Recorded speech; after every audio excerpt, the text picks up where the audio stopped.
সিদ্ধিরগঞ্জের DND লেকে ডুবে একই পরিবারের ৩ জনের মর্মান্তিক মৃত্যু হয়েছে। এই ঘটনায় পুরো এলাকায় শোকের ছায়া নেমে এসেছে।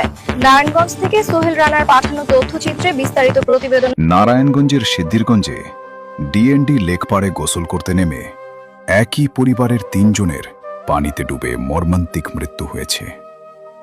নিহতরা হলেন রাশেদুল, তার বোন জামাই ডালিম এবং শালী সুরাইয়া।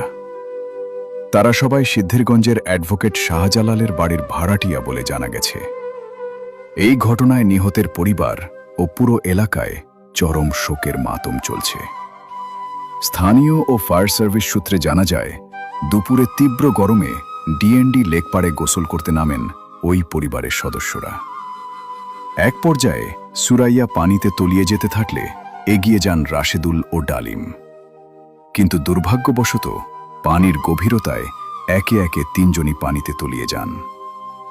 ঘটনাটি টের পেয়ে স্থানীয়রা তাৎক্ষণিকভাবে আদমজি ফায়ার সার্ভিসকে খবর দেয়। খবর পেয়ে ফায়ার সার্ভিসের উদ্ধারকারী দল দ্রুত ঘটনাস্থলে পৌঁছায়। প্রায় দীর্ঘ ২ ঘন্টার শ্বাসরুদ্ধকর ও অক্লান্ত চেষ্টার পর একে একে ৩ জনেরই মরদেহ উদ্ধার করতে সক্ষম হন ফায়ার সার্ভিসের ডুবুরি দল। খবর পাওয়ার পরপরই আমাদের টিম ঘটনাস্থলে গিয়ে উদ্ধার কাজ শুরু করে। দীর্ঘ ২ ঘন্টা চেষ্টার পর ৩ জনকে উদ্ধার করা হলেও ততক্ষণে আর কেউ বেঁচে ছিলেন না। ঘটনার খবর পেয়ে সিদ্ধিরগঞ্জ থানা পুলিশের একটি দল দ্রুত ঘটনাস্থলে ছুটে যায়।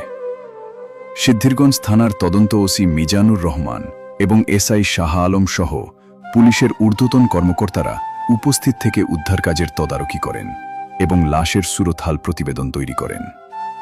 এই রিপোর্ট লেখা পর্যন্ত এলাকায় এক হৃদয় বিদারক পরিস্থিতির সৃষ্টি হয়েছে। স্বজনদের আহাজারিতে ভারী হয়ে উঠেছে চারপাশ।